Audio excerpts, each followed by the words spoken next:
तुम्हें तय करना है कि तुम्हें क्या चाहिए। बॉन्दिता के लिए एक इज्जतदार शादीशुदा जिंदगी या बॉन्दिता तुम्हारे साथ एक लाचार जिंदगी गुजारे।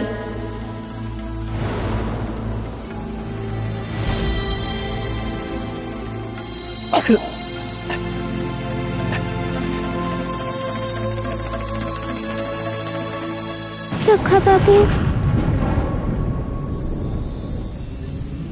होता है, थोड़ी देर के लिए यहाँ से जाओ, बाद में बात करते हैं।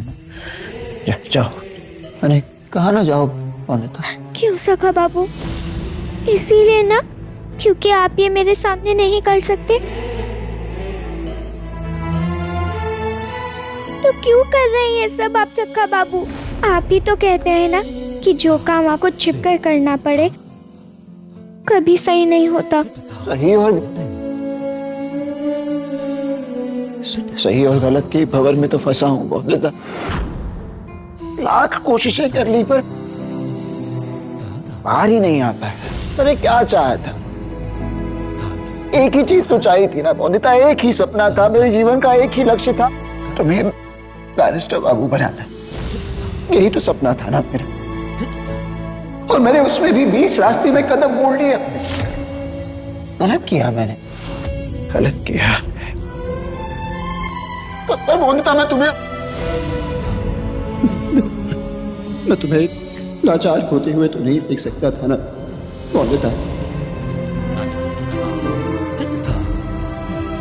मैं तुम्हें बता नहीं सकता कि मुझे कितना दर्द हो रहा है, मेरा दिल रो रहा है बॉन्दिता। अगर ठाकुर माँ ने तुम्हारे पैरों के इलाज के लिए मेरे पैर मांग लिए होते तो मैं खुशी खुशी दे देता बॉन्दिता, पर तुम्हें तुम्हारी मंजिल तक ना पहुंचा पाना, ये दर्द मैं नहीं सह पा रहा। मैं पागल होता जा रहा हूं। इसलिए बॉन्दिता, चली जाओ यहां से।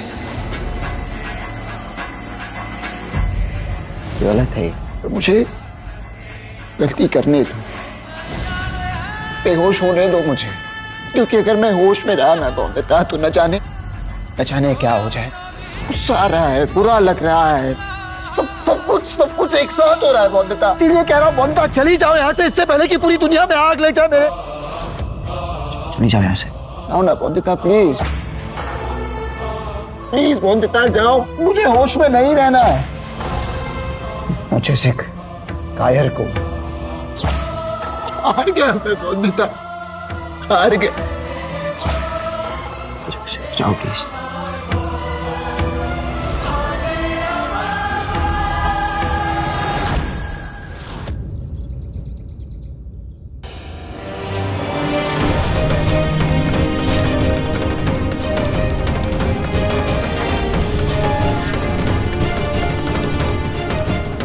दीदी, तू सच में तैयार है ना?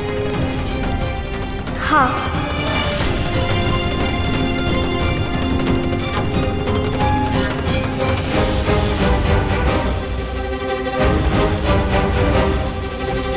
आपको जो रस्म करनी है कर लीजिए। सही समय पे अपना तुरुप का इक्का खेला है मैंने। एक ही चाल से जिद्दी बॉन्दिता सीधी बॉन्दिता हो गई।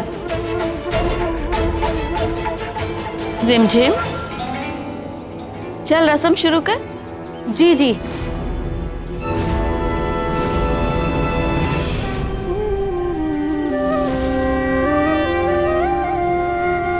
अरे दुग्गा माँ को क्यों साथ ले आई? क्योंकि ये मेरे सखा बाबू ने दी है मुझे। उन्होंने कहा है जब कुछ समझ ना आए तो अपने आप को दुग्गा माँ को सौंप देना, वही सही गलत बताएंगी मुझे। अच्छा, तो क्या कहा दुग्गा माँ ने? कौन सही है और कौन गलत? उन्होंने कहा कि सखा बाबू सही है और आप गलत।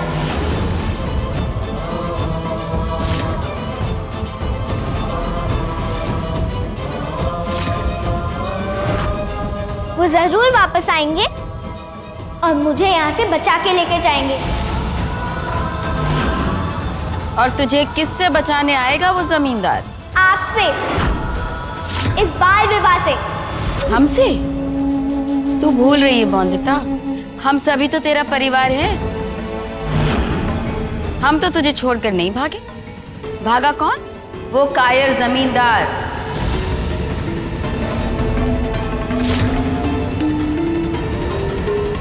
ये है मेरा परिवार, वही परिवार जिसने व्रत के नाम पर मुझे मरने के लिए खंडर में छोड़ दिया था।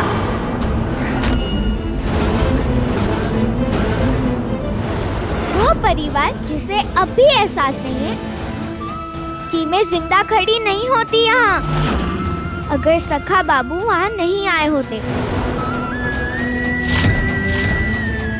और सुन लीजिए आप, मैं जानती हूँ कि वो मेरे पास जरूर आएंगे।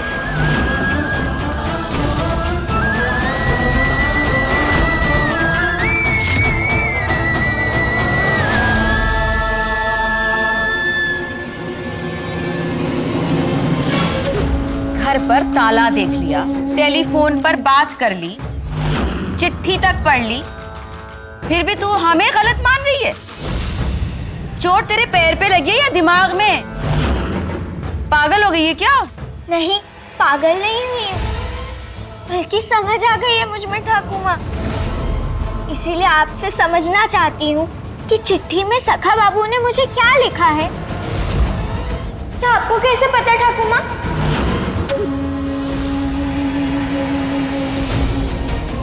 आपको तो पढ़ना लिखना आता नहीं है ना? जवाब मत दीजिए, क्योंकि झूठ बोलते हुए आपकी नजर झुकी तो सच सामने आ जाएगा आपका। मैं जानती थी कि आपने ही कोई चाल चली है, जानती थी आपने ही मजबूर किया है सखा बाबू को मुझसे दूर जाने के लिए। पर मुझे विश्वास है अपनी दुर्गा माँ पर, आपकी दी हुई हर मजबूरी को तोड़कर मेरे सखा बाबू आएंगे। अच्छा, सब पता है तुझे? तो ये भी बता दे कि तुझे इतना विश्वास कैसे है कि मैंने ही मजबूर किया तेरे सखा बाबू को? क्योंकि मैं सच जानती हूँ।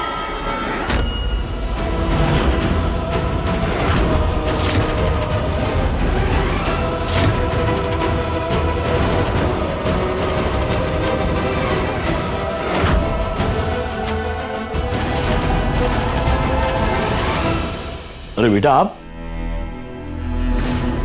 अभी आपकी तबीयत कैसी है? वैसे आपको देखकर लग रहा है आपके घाव में काफी सुधार आया है। अभी भी इलाज आपकी ठाकुर माँ ही कर रही है ना? इलाज जारी रहना चाहिए। आपको पता नहीं है, अनिरुद्ध बाबू बड़े परेशान थे। उन्हें जब पता चला कि घाव की वजह से आपका पैर काटने तक की नौबत आ गई थी, और जब मैंने उन्हें बताया कि आपकी ठाकुर माँ की दवाइयों से आपके पैर में फर्क पड़ रहा है, तो वो बहुत खुश हो गए। उस समय तो उन्हें ये बता के मैं चला गया था, पर गलती से मैं अपना स्टेथोस्कोप यानी आला वहीं भूल गया था। और जब उसे लेने वापस लौटा तो मैंने देखा कि आपकी ठाकुर माँ। अगर तुम चाहते हो कि मैं बौंदिता का इलाज करूं, मेरी शर्त है कि बौंदिता की शादी में तुम रुकावट नहीं बनो, और अब से तुम उसकी जिंदगी से गायब हो जाओगे, उसके सामने भी नहीं आओगे। और देखिए, आपके पाँव की सलामती के लिए अनिरुद्ध बाबू ने कृष्णानगर छोड़ दिया।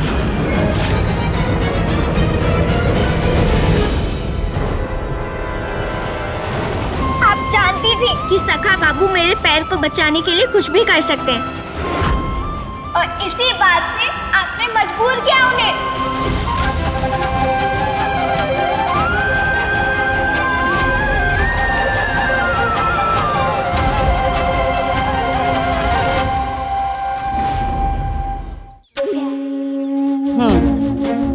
सही कहा तूने, मैंने ही मजबूर किया उसे।